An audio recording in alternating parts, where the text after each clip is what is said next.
about the evaluator or the assessors who are coming to me and doing an assessment about my capacity as leader of companies.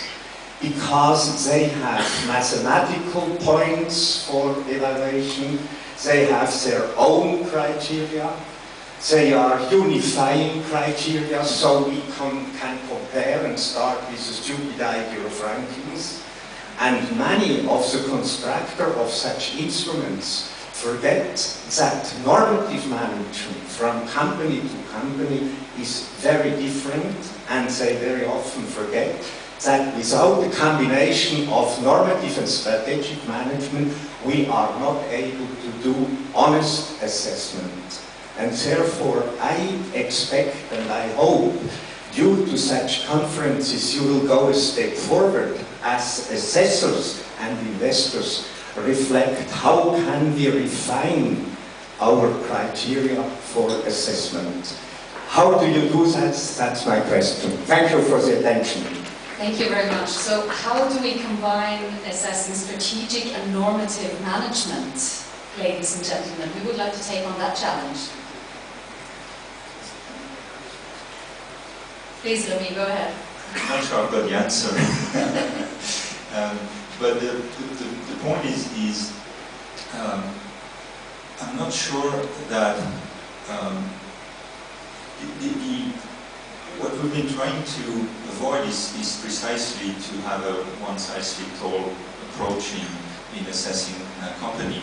And in particular, what we feel is very important is that you have to look at the criteria sector by sector to be able to take into account the fact that certain aspects of ESG are different by companies. So to take an obvious example, water management, it is critical for a company like Coca-Cola. It is probably totally irrelevant in terms of materiality for manpower that can create agency. If you have a normative approach, you will put the same weight on both, and in one case it's very important and the other one it's irrelevant. So we have as measures the need to take into account those differences. But contrary maybe to the underlying point you were trying to make, which is that it's much better not to be measured.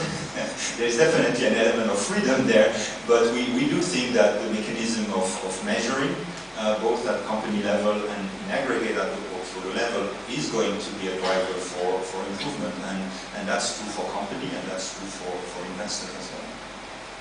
Thank you. Now, please go ahead. Where's the microphone? Sophie Vostenberg, Goodwill Investments. Thank you. Apologies for that. No, that's fine. I have a question for Saskia. First, let me applaud PGGM in being such a moving, an early adopter in ESG and social investment. I also have a question there. You're looking now at social impact measurement. It's known to be a very difficult subject. How do you think you can compare outcomes across different asset classes?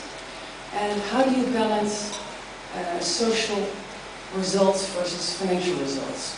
Because you also have a fiduciary responsibility there. And while Saskia is answering, I have one more person on my list, so if there are others who'd like to make comments, yes, that's you, I have you on my list. Others who'd like to make comments and ask questions, then yes, raise your hands. Thank you. For the social return on investment measurement that we're trying to develop, we're not so much trying to compare between asset classes. What we do try to do is find a benchmark, if you will, for the targeted ESG investments that we are looking at with regard to their social return on investment.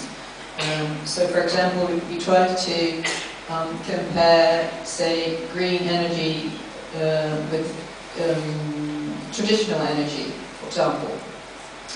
And then, help me out here with your second question. Yeah.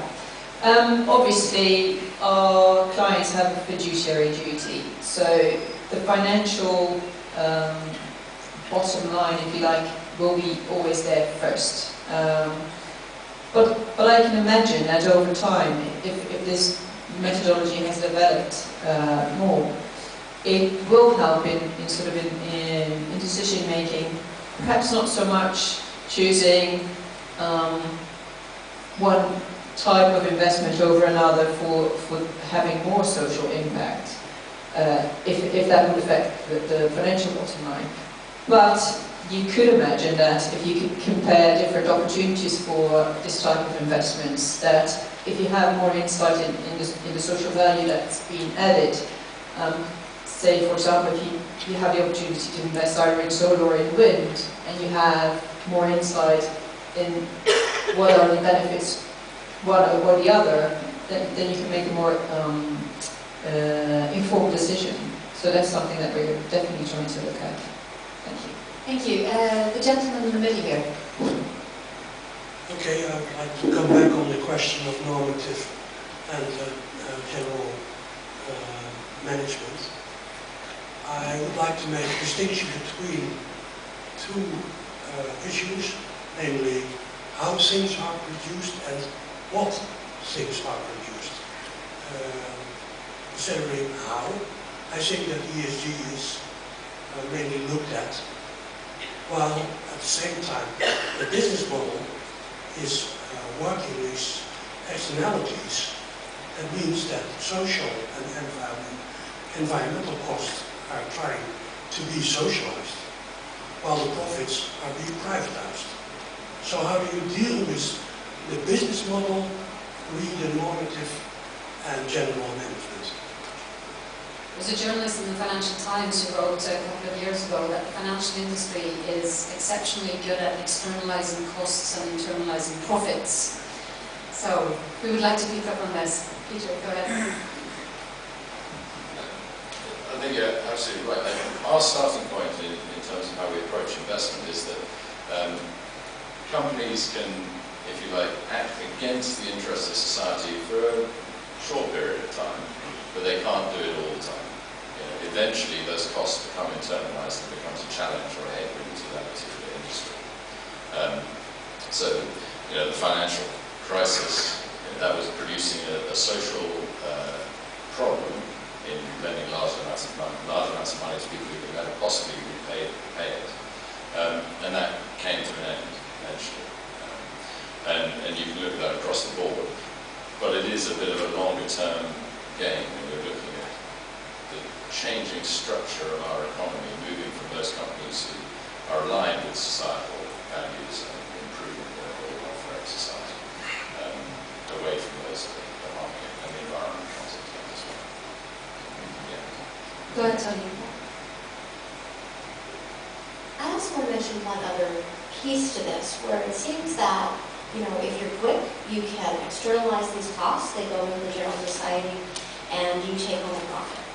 But sometimes it is quite challenging to actually track at what point government, through regulation, higher taxes or something, will actually decide when they will come in. So here's an example. China, for a long time, has had some challenges, not necessarily in identifying regulatory standards, but in actually enforcing them.